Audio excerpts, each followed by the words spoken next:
Hello students, welcome to online class of business studies of +1 commerce. हमारा first chapter चल रहा है business studies का। उसमें अब तक हम जो टॉपिक्स डिस्कस कर चुके हैं उसके बाद टॉपिक है बिजनेस और उसके करेक्टरिस्टिक्स या फीचर्स। स्टूडेंट्स, ये टॉपिक मैंने आपके साथ पहले ही डिस्कस कर लिया हुआ है on the very first day, so वो आप बुक से जस्ट रीड कर लेना। अब उसके बाद जो नेक्स्ट टॉपिक है वो मैं आज आपके साथ डिस्कस करने जा रही हूँ। आज का हमारा टॉपिक है business as an economic activity. Business को एक इकोनॉमिक एक्टिविटी माना जाता है, उसके कुछ रीजंस हैं। वो क्या रीजंस हैं वो मैं आपके साथ डिस्कस करने जा रही हूँ।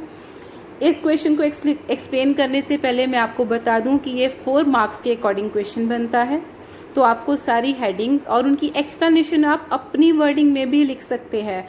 बिजनेस स्टडीज़ में ऐसा कोई हार्ड एंड फास्ट रूल नहीं है कि बुकिश लैंग्वेज ही चाहिए, सिर्फ आपको समझ आना चाहिए और आप क्या एक्सप्लेन कर रही हो टीचर को समझ आना चाहिए, तो आपको फुल क्रेडिट भी मिल सकता है जितना कि अलाउड है। सो स्टूडेंट्स, फर्स्ट पॉइंट है हमारा, पहले हेडिंग देखिए, business is considered as an economic activity because of the following reasons. इन रीजंस की वजह से बिजनेस को इकोनॉमिक एक्टिविटी कहा जाता है। फर्स्ट रीजन है प्रॉफिट मोटिव। मेन मोटिव हर बिजनेस का होता है पैसा कमाना, प्रॉपर्टी बनाना, मतलब मैक्सिमम जितना अर्न कर सकता है वो अर्न करना। और बिजनेस में जो हम मेहनत करते हैं उसके बदले में हमें जो रिटर्न मिलती है वो क्या होती है? प्रॉफिट्स। तो हर वो एक्टिविटी जो कमाने के लिए की जाती है उसको क्या बोलते हैं? Economic activity. ये मीनिंग मैं आपके साथ डिस्कस कर चुकी हूँ। तो बिजनेस भी एक इकोनॉमिक एक्टिविटी है क्योंकि इसमें हमारा मोटिव क्या है? पैसा कमाना। Next is creation of utility. ये पॉइंट बहुत ध्यान से समझना क्योंकि ये बेसिक पॉइंट्स हैं जो बिजनेस स्टडीज़ में आगे भी आपके यूज़ होते रहेंगे, तो आपको इसकी नॉलेज होनी चाहिए।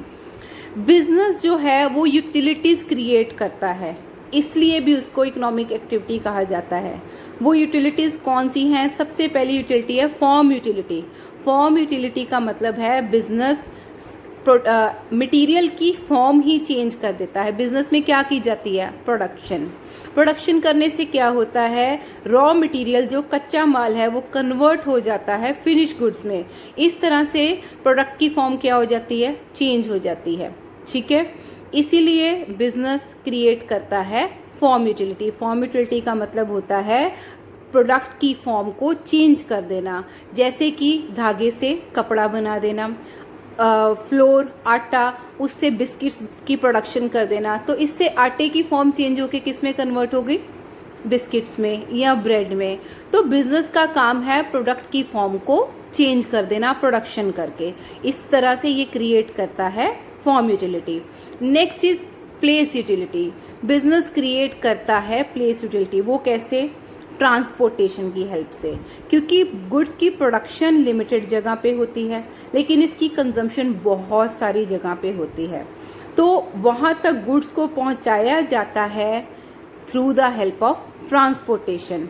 तो ट्रांसपोर्टेशन की हेल्प लेके बिजनेस क्रिएट करता है प्लेस यूटिलिटी, मतलब गुड्स को प्रोडक्शन की जगह से वहाँ पहुँचाना जहाँ उसकी कंजम्पशन होनी है। नेक्स्ट यूटिलिटी है टाइम यूटिलिटी। इसको भी ध्यान से सुनिए।